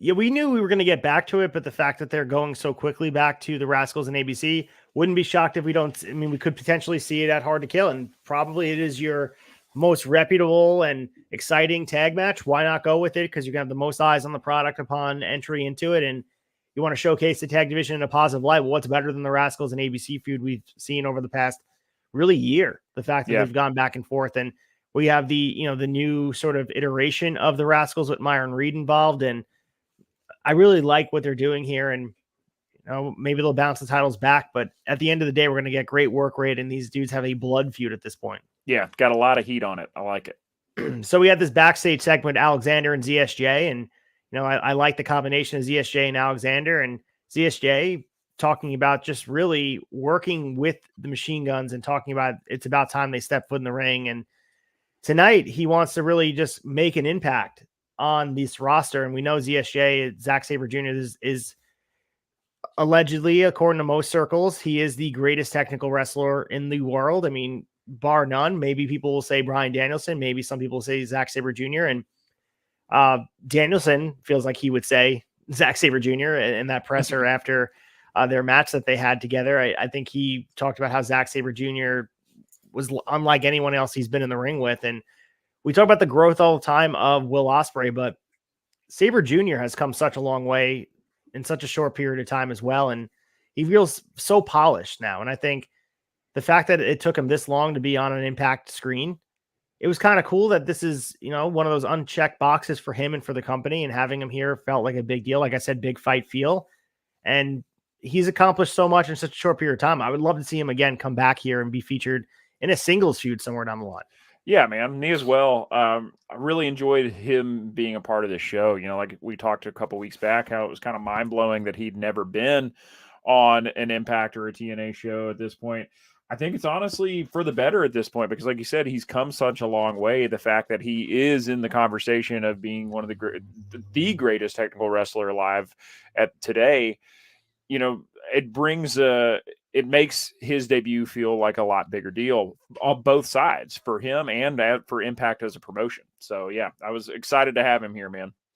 So one of the matches that happened here that was not advertised happened impromptu here. Jody Threat defeating Alicia Edwards, and this was set up by Alicia getting on the mic and just kind of getting heat with the fans. And she said it was all about them. And then Santino come up and set this match, and Jody Threat came out for the impromptu. Jody winds up getting the win here in a pretty short period of time. And yeah, your thoughts on this impromptu match? I do like that they added it as well, because it got some more people on the roster. It's not like someone's going to buy this card. No disrespect to the two competitors here, but they're not buying the card thinking this match is happening. So it did no harm to me having it here, and further emphasize Jody Threat going forward as a force in the Knockouts division. Absolutely, man. I love Jody Threat. So anytime we can, even if it's just for a couple of minutes to get her in and get her over, man, I'm all for it. So yeah, it was this was cool to see. And Alicia's not bad in the ring, man. I'm glad we've gotten to see more of her in the last, and she's great on the mic too. She's an awesome heel. So it was good to this wasn't a bad add-on by any means. And prior to our next match, they had hyped up Diener and Dreamer pretty hardcore here, and they went in on making this match feel important. And we'll get into the match in a second. I think it deserves some of the flowers, but kind of shows what they're doing with the Digital Media Championship. They want it to be seen on a certain pedestal, and I thought they did a good job of it. The announcers made it feel important. Yeah, absolutely. I mean, Ray Walt and Hannafin, man, they're one of the best teams in the business. They make anything feel important, but they did a great job here, like you said. And we predicted this one as well, man. We predicted Dreamer retaining the title and going on a little bit, what looks like to be a little bit of a run here with the Digital Media Championship, man. And honestly, you and I have both kind of been critical of the fact that we didn't really do a lot with this belt after it came off Joe Hendry. And the last time that it really kind of felt important was during Hendry's reign. And I'm excited about this run with Dreamer, man. I think he's going to be he's a great person to give this title a little bit more weight. So the 35-year career of Tommy Dreamer, if you look at some of the statistics behind the scenes here, and he was in ECW, a lovable loser type of character where he got beaten up and he would endure, and war of attrition type of stuff, he'd bounce back. But as far as, he remarkably in that year run and all those years of wrestling, he's held a short amount of titles on his list. Of course, one per decade. People remember him as a WWF Hardcore champion. He was ECW Tag Team champion. He was also in the early 2000s ECW World Champion briefly, and then he also won the WWE version of the ECW title before he left WWE. But he doesn't hold titles often, but when he does, he certainly puts a different flair on it and makes them feel memorable, and each reign has a little bit of pizzazz on it. I think that's what he's doing here with the Digital Media Championship. And at the very least, I think the title would be better that he had held it. And I saw some criticism of Tommy Dreamer on some circles of social media talking about that he shouldn't be active. I couldn't disagree more, man. I think he adds a different flavor to this roster, and I think his mind for the business is essential in the back. I think he provides a different perspective to the younger talent.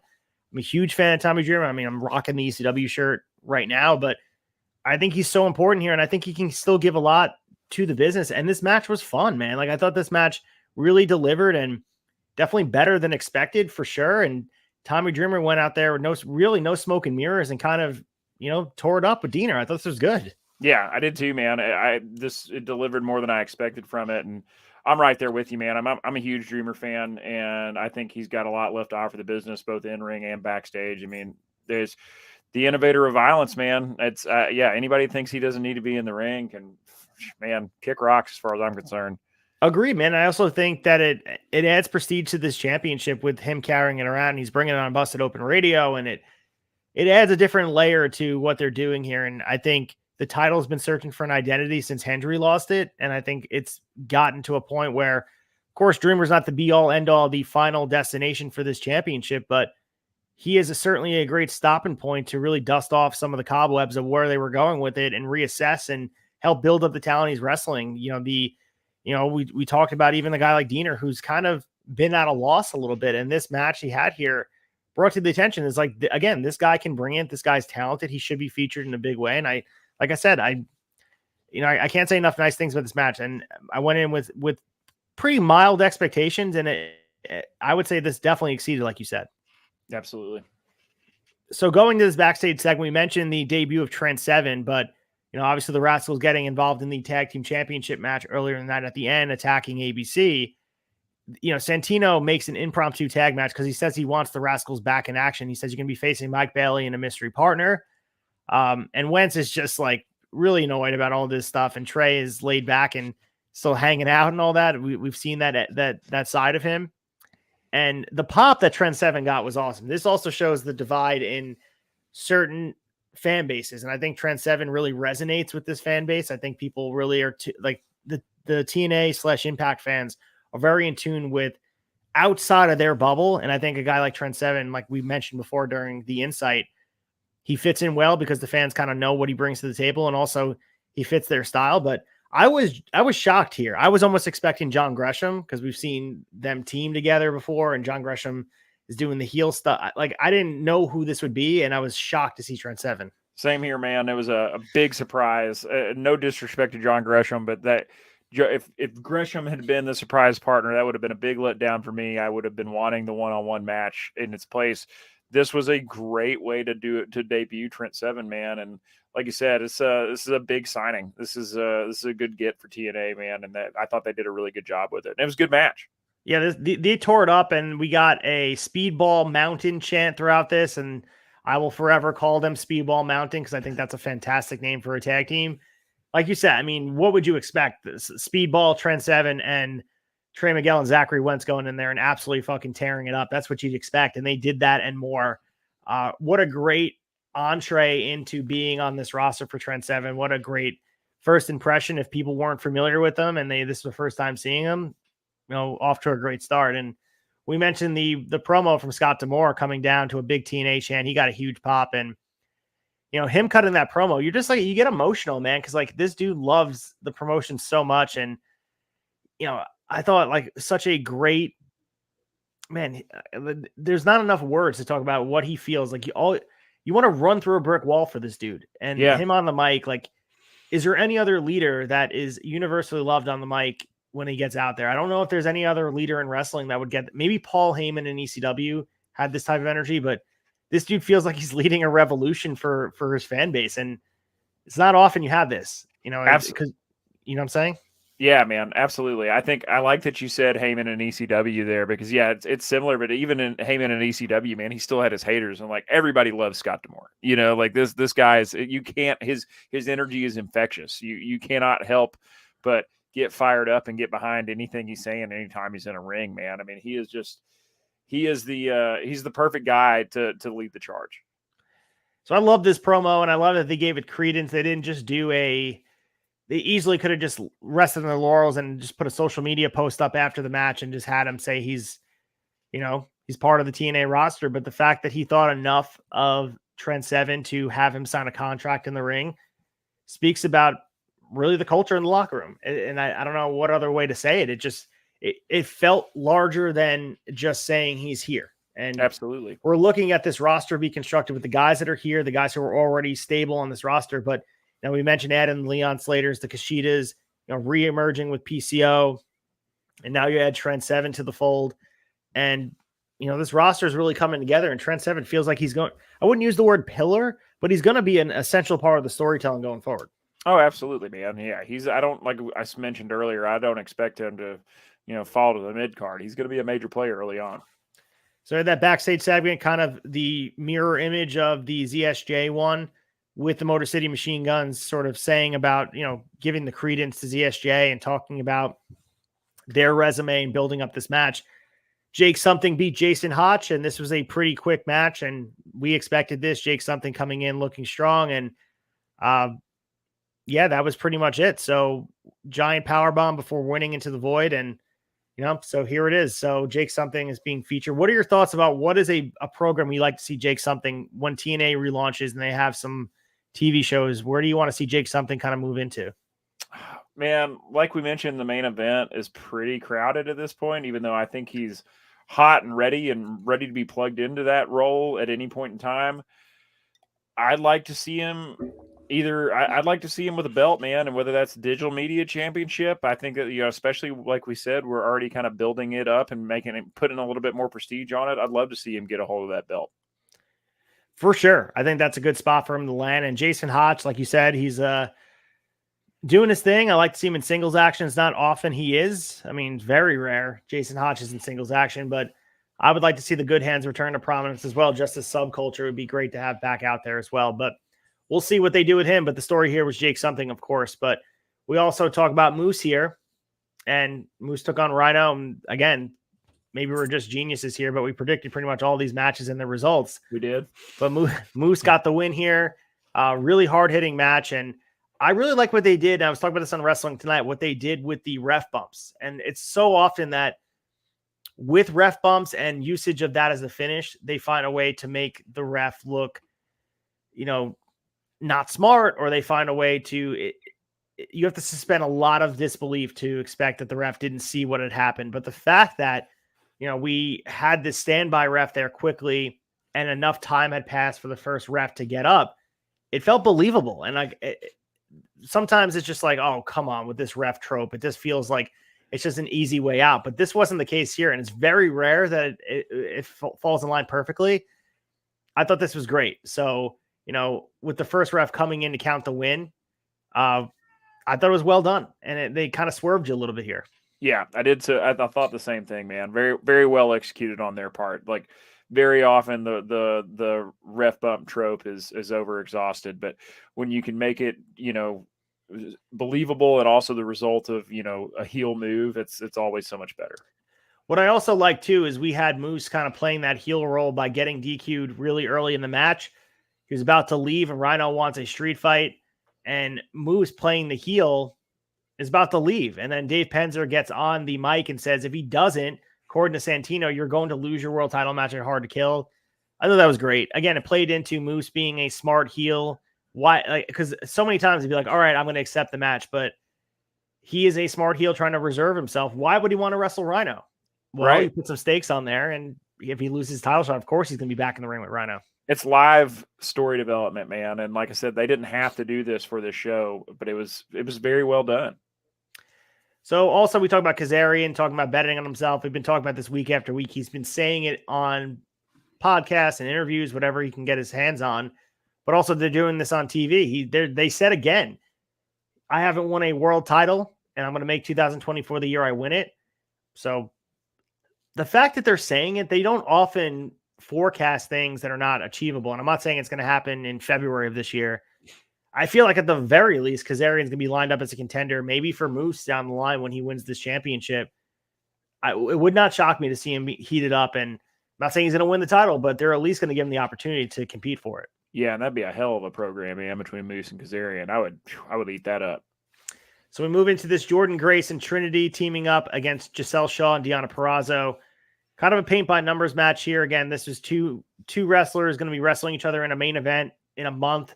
Kind of what you'd expect. They wind up getting the win here. Shaw attacks with a full Nelson Irish Curse backbreaker at one spot in the match, which was pretty damn good. But, with Jordan Grace and Trinity teaming up, the main story here is the fact that they're trying to coexist, and they did enough to get the win here. But seeing Jordan Grace and Trinity at the point with the main event looming has a little bit of heat going on, but I think they really got to do their best to heat it up going forward. That first week of TV is going to be important. Yeah, they got a lot of work to do, man. I mean, I think this was a good match, but I think it was a little bit of a missed opportunity for them because, you know, the question when you set it up like this is, oh, can they coexist? Can they work together as a team? And they almost worked too well together as a team. And, you know, no like stare down or square off at the end after the victory. I don't know. I thought just a little bit would have been nice, but you know, I got full faith in TNA and their storytelling. So I'm sure they're going to do a great job of heating this up real quick right after the first of the year. Yeah, it was like a zig and zag situation where you expected them to go one way and they wanted to go the other. So maybe they'll heat something up where they can't coexist, or maybe they'll just go and still, you know, true blue baby faces going in there and, you know, just fighting for the sake of TNA and the brand of the Knockouts Championship. And that's all it's going to be. And we know they're going to tear it up in the ring, but you know, sometimes wrestling, you don't need a blood feud to get into it. That's, you know, part of the storytelling that makes it unique. It's true. We had that backstage segment with Gia Miller, and she's talking about Moose's shot at the world title gaining momentum. And Moose cuts a really good promo here. He was talking about it's the last night for Impact, and tonight begins a new era for himself because he is the wrestling god. He's Mr. Impact Wrestling and a 5-star athlete. And he's, you know, no one's going to be replaced except for the championship belt. I'm going to be the new TNA world champion. So they also announced Okada and the Machine Guns facing Eddie Edwards, Moose, and Brian Myers at Snake Eyes. Great promo by Moose. Dude seems primed and ready for a world championship run. And who better than Moose? You know, this guy is ready and willing. I think heating him up to start as a great heel world champion. I'm excited for it. Yeah, man. Love Moose with the belt. Also, so great promo. Very excited to see these new belts. Getting real antsy about it.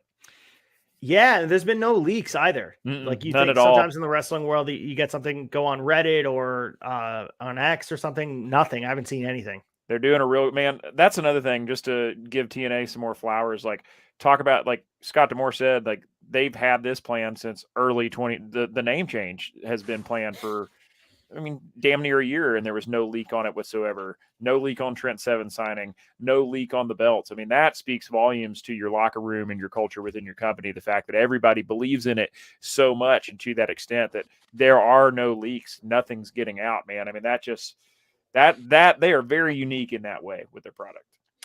For sure, man. That's a really good point as well. To keep things tight-lipped, it just shows everybody wants what's best for the fans to be excited, and small and big surprises are good. So I'm hoping that, you know, they continue to do that because that adds to the mystique, especially when things are being taped. This thing had final resolution. Like you're telling me no one saw Trent Seven in Toronto that night to kind of spoil it, and kind of cool to hear about. So we have this main event here. Josh Alexander and Zack Sabre Jr. taking on the Motor City Machine Guns. And this deserves some credence and some conversation because this match was a masterclass. And how could it not be, again, similar to what we were talking about with the Speedball and Trent Seven match against the Rascals? This match, for the best to do it now and do it ever, going out here and just tearing it up. And this was, again, they gave it the justified time to let the match breathe. They had the spots and putting the heat on certain spots and some of the great near falls. Man, they showcased each one of these guys in the best way possible. And I guess the best microcosm of this match is if you were tuning in for the first time and you wanted to learn about Alexander or ZSJ or Shelley or Sabin, you learned a lot about these guys in this match. And this is just an absolute fantastic match that I can't say enough good things about. And it might go down, and I guess it's recency bias or hyperbole, but might go down as one of the best tag team matches in the history of the promotion. And I think just the stakes, where it was, where it is in sort of the timeline of history and closing the Impact banner, I think over time, this will age really, really well, like a fine wine, like a barrel-aged whiskey. This has the ability to really transcend time and be one of those moments to be like, I was there when, and I really mean that. This match was absolutely amazing. And the finish itself with Alexander possibly taking the X Division title from Chris Sabin, they teased that, and maybe they'll have that as his way to get back to the world title picture by using option C and getting back into the fold. And you also have Alexander using it as a fuel to get a shot at Shelley, saying that he beat his partner and saying, I already beat Chris Sabin. I can beat you, even though I lost to you. It's just very well layered storytelling down the line. And I'm really curious where they go. I'm curious your thoughts on this match, but ZSJ to me was the MVP, but it wasn't by a long shot because there was a lot of different spots where everybody else shined. But ZSJ to me was like, holy shit, this guy's next level. Yeah, man, this was a killer match. This over delivered for me on all levels, man. It was the perfect amount of time too. I mean, pretty much right at a half an hour. And I mean, yeah, it was an incredible ride. Like you said, man, near falls, the spots were incredible. And yeah, I think I'm with you. I think ZSJ, I think it was his spot to have too, man, with his premiere, with his debut for Impact TNA and it not being a singles match. Like he needed to be able to shine and get and be the MVP and really get his shit in. And I thought he absolutely over delivered, man. This was the one that we were having a kind of a hard time calling. You know, we predicted every other match pretty much straight up.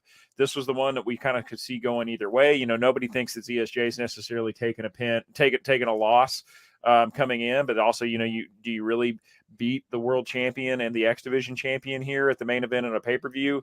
I loved the finish to this match, dude. I mean, the finish for this match, Alexander reversing and countering Saban's finisher and then hitting the C4 spike for the win, dude. I mean, it also just being able to see Alexander stand tall. You know, you and I have talked so many times this year about how he is the face of the company to us and how we were, you know, at this point, honestly, pretty surprised that he didn't take the belt off Shelley at Bound for Glory. So, and I'm glad that he didn't at this point in retrospect. I'm happy where we are. I'm happy with everybody who has belts and where we're going, transitioning into the new TNA, the new era.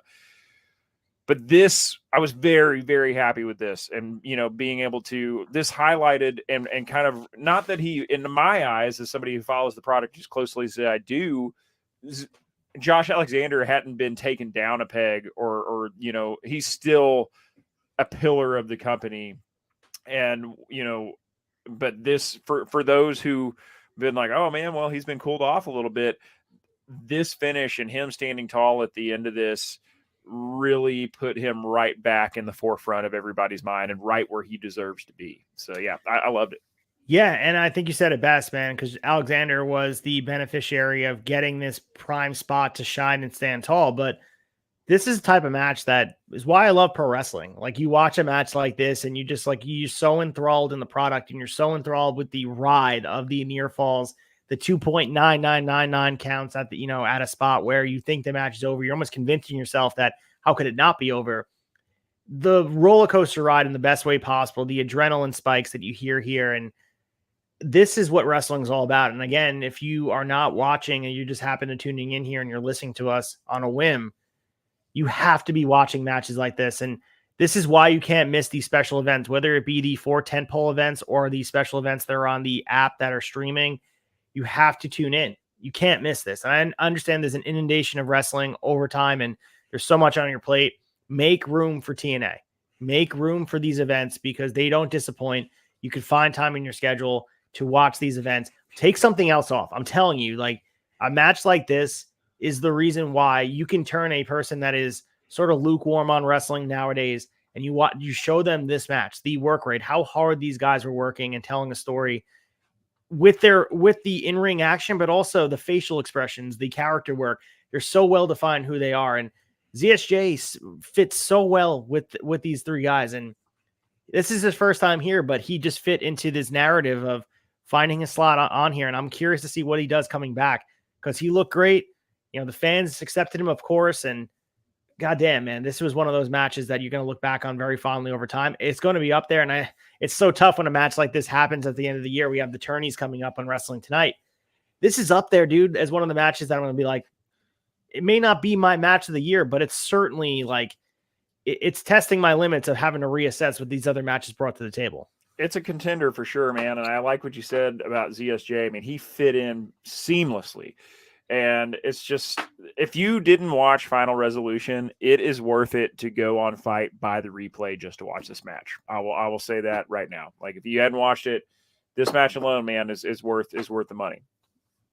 100%, dude. And then we had this epic video that was hyping Josh Alexander versus Will Ospreay, and Ospreay having said that he is a TNA kid. Daniels and Joe and Styles were the ones that made him want to come to TNA in the first place. And they also announced that at Snake Eyes the night after Hard to Kill, we're going to get Will Ospreay versus Josh Alexander too. Before we move on to the impactful moment, your thoughts on them not doing this on pay-per-view? Is it just availability of Will Ospreay, or do you think that they just want to keep people in the building and excite the TV product going into the new year? Keep people in the building for sure. I mean, they did the same thing with Will Ospreay and Josh Alexander won, man. I mean, it was Ospreay versus Mike Bailey at Bound for Glory, and the TV taping the next night. So, I mean, I think it's also too just making sure you get the most bang for your buck out of Ospreay and being able to spread him across multiple shows. Yeah, it had to be very, very tempting to put him on Hard to Kill just to say absolutely stack the card. Because we originally, when we heard the match announced, we had previewed it last week, like, oh, okay, it's going to be Jordan Grace versus Trinity. It's going to be Moose versus Alex Shelley. And we heard Alexander versus Ospreay. We just assumed it'd be on pay-per-view, but no, we're getting it on free TV yet again. So starting off 2024 where we left it with absolute bangers. So Ospreay and Josh Alexander have a lot to top after that first match, but I'm sure they can do it. Oh, absolutely, man. It's I'm sure it'll be better than the original. And it's just every time they meet, it's going to get better and better. Well, let's get to the impactful moment and talk about our favorite moment of Final Resolution. Varied up. Maybe we'll pick one of the news stories that was our impactful moment. Let's get to it. Impactful.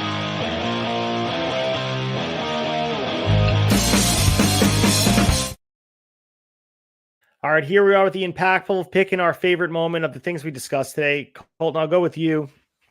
I guess it's a catch-all. You can kind of talk about maybe the AAA event if something caught your eye. Obviously, Final Resolution. Or maybe one of the news stories you felt like was the most impactful thing that we talked about. Man, I think I'm gonna pick a resolution match and I'm gonna pick a news story. I think it's no contest on the Final Resolution match. It's got to be the main event: Motor City Machine Guns versus Josh Alexander and Zack Sabre Jr. Killer debut for Zack Sabre Jr. And just all around, just what a ride of a match. But man, I don't know if I would have said this at the beginning of the show when I first started talking about it, but as we continued to break it down, this Endeavor announcement is a big deal, man. And I think that's the TNA Plus app and the fact that it's going to be hosted by a company like Endeavor, I think is big news for TNA and a big improvement. I mean, it's got to be as a step up from Impact Plus and the functionality of that platform. But also, I mean, I just think it, shows the fact that you've got Endeavor interested enough to put that out there and want to be a part of it. I think that also just speaks volumes about where this company is and how excited everybody is about TNA, the new era of TNA. And I think that's just, something that's already very exciting, just getting more buzz, man. I love it. Absolutely, man. I completely agree with both those things. I'll give a little shout out to Okada making his return to TNA and Kushida signing. A lot of great stuff happening over with the rebrand happening, and also continue to keep the energy of the AAA type of shows that are going on. The joint shows are stuff that we want to continue to see, even when TNA takes hold of the promotion and making them into this new rebrand. We want that type of collaborative approach to continue down the line because progressive thinking of pro wrestling is good for it. But man, like you said, man, there's a lot of stuff to look forward to. There's a lot of stuff to continue to be excited about. The in-ring action bell to bell continues not to disappoint, whether it be on a pay-per-view basis or these streaming special events, or whether it be, the weekly TV. These matches are just like, man, they're like I said with that main event, I know it probably sounds like hyperbole and exaggeration, but not like for me, watching that match in real time just has me very, very excited about pro wrestling at large. And you mentioned just Endeavor figuring out and wanting to help support this TNA Plus app. It just speaks volumes about where wrestling's at. Because you had this conversation back when NXT was announced to be on the CW in 2024. We heard about obviously NWA and their conversations and eventual relationship going to the CW app. And we also talk about all the suitors for WWE, whether it be Raw or SmackDown on the rights, and AEW's emerging contract with potentially Warner Brothers Discovery. Where wrestling's at right now, and it's consistent live programming. It's putting in a spot where they have a lot of leverage, and wrestling, whether you're big or small, or have this platform to compete on, is just great. And it's great for the talent. It's great for the promotions. It's great for fans, and having this ability to continually have wrestling on our screens on a big stage. Gone are the days where Raw's on Spike TV. Like we were covering this for WWE in 2008 for Shot Nostalgia. We finished up that season, and we're going to be dropping the next 2 episodes tomorrow. We have episode 17, 18 hopping the next week, the weekend before Christmas. Where wrestling was in 2008 comparing to now, where They were on the downhill slide, of course, with all the fallout from the Chris Benoit tragedy and all the stuff that went down there, and wrestling was trying to rehabilitate its image. They had the limelight on it with the wellness policy, and advertisers and TV did not want to touch anything near wrestling, whether it was WWE or otherwise. We are in a different point now where wrestling is attractive to people, and with cord cutters becoming the norm and trying to keep things to get people attached to watching TV on a subscription basis, finding a way to bring a stable amount of fans, whether it be NBC looking at Peacock and WWE, whether it be, like we said, with this TNA Plus app, it's attractive for these different bigger conglomerates out there that look at wrestling as this consistent fan base. And it's live 52 weeks a year programming. And that's unlike anything else. They take no breaks. There's no off season. They are churning out. I mean, look at AEW, for example, 5 hours of programming weekly. Say the same thing about WWE. We're on SmackDown. There's something so valuable about that. And on that, riding that wave on their surfboard, on their boogie board is TNA. And they're riding that wave of momentum down the line, and they're going to be the beneficiary. And they are. They're getting the groundswell of this overflow of, there's a lot of people at the table, but everybody's eating good here, and wrestling fans especially. So I'm very, very excited for the future, and TNA continues to impress every week. I'm happy every week as we wrap up this year to cover this weekly. Like, what a breath of fresh air. We were covering Ring of Honor, and of course, the final battle happened this weekend, and we would have been sitting here, talking about that. We talked about wrestling tonight, but God, man, like the difference between the two products, it's night and day. Night and day, exactly, man. Yeah, we're very lucky to have started. I loved covering Ring of Honor with you, but I enjoyed this so much more. And I never would have guessed, man, when we started doing this show 26 weeks ago, that we would be going back, that we would be talking about TNA and doing the new era of that. And what a great time to be a fan. I agree, man. It's been really, really exciting. Let's get to the shock and awe, give our final wrap up, do some shilling for the tavern, and get ready for the weekend, really. So tomorrow's Friday. Can't believe it. Shock and awe. Shock and awe.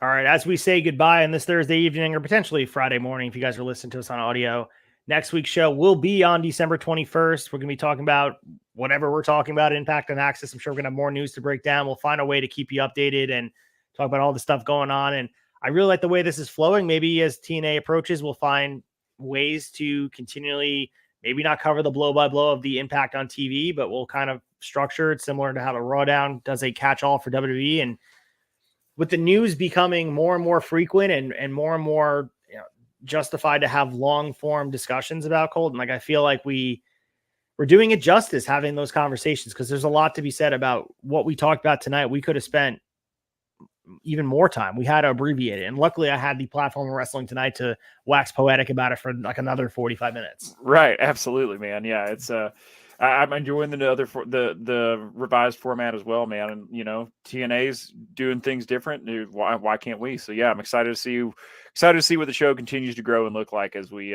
move forward to the new era. So make sure you guys go to theturnbuckletavern.com for all your needs here. Of course, you guys can catch us on audio. You guys can check out our other shows. Of course, you know where to find us at Turnbuckle Tavern on Instagram. You guys can also follow us on Twitter as well. Turnbuckle Tavern, dropping all your news, but Instagram is your main hub for all your wrestling news and conversations. And make sure you guys check us out and follow us along as the new year starts. We're talking about the rebrand for TNA. And of course, we're going to still be here doing our thing here, but we have some great updates for the future of the Tavern coming up in 2024. You do not want to miss it. For the day oneers, you guys kind of know we're going to be here doing stuff week after week, 6 days a week. We're dropping content. No other podcast platform are doing that. And not to pat ourselves on the back, Barry Horowitz style, but like I said, man, we are dropping episodes and churning out content unlike any other place. So make sure you guys continue to follow along for the ride. We do it for the love of pro wrestling. We do it for you guys out there that are listening. We really appreciate every single one of you guys taking the time to whether comment on something, like something, follow us, or just, let us continue to have your ears. And that's all we can ask for. Absolutely, man. Big news coming for the Tavern in 2024. Big thanks to everybody who's continues to stick with us. Like, subscribe, leave us a review on Spotify and Apple. 5 stars goes a long way in the algorithm, man. We really appreciate it. It's been a great year. Look forward to continuing to do it for all of you for another many more years to come. Hell yeah, man. And I think as we move towards January 5th and the rebrand of 2024 for TNA, there's going to be more conversation here. All I can say is continue to open up the possibilities for you guys to check out other wrestling. We also appreciate you guys and you're sticking around and listening to us for almost 2 hours talking about Impact. So I'm assuming you guys are already in the know, but maybe you're trying to figure out, is it worth checking out? The answer is a resounding yes. Make sure you guys, continue to support wrestling of all kinds, because the way wrestling thrives is there's alternatives. We have to find a way to keep that living and breathing, because having covered 2008 in a short burst for Shot Nostalgia, when wrestling was monopolized by WWE, we see what the landscape was when they really watered down and softened the edges of the product. Man, it left a lot to be desired, and it reminded me to be appreciative of what we have today, because we covered it, and for the first time in a while, Mike and I were very negative about the product we were seeing on our screen. It was the 2 episodes, well, 3. There was one from 06, 07, then we had 2 episodes from 08 in the finale, and man, like, it brought me back to a time where I just completely tuned out of wrestling, and I'm just so appreciative. And maybe that's why, having watched that content and having to be exposed to 2008 WWE again, I'm sitting here just so appreciative of the in-ring work we're seeing, whether it was Dynamite last night or even on the WWE PLEs, we're seeing such a better iron sharpens iron mentality of wrestling, where everyone's competing with each other to be the better product. And yeah, it does breed tribalism. Yeah, it does breed a lot of the toxicity, but at the end of the day, it also creates better production for each company to go out there and try their best to be known as the best, put on the best matches, tell the best stories. And that's what we're getting here in 2023. And I hope it continues in 2024 and beyond. Oh, I think it's only going to get better, man. Quite the contrast from 2008 to 2024. Well, Cole, that's all we got here for you guys today. Of course, we'll be back next week talking about all things Impact as we lead into TNA. Make sure you guys follow me at Acefield Retro. Follow him at mullet.mania. We'll be back next week, and we'll talk to you after a while.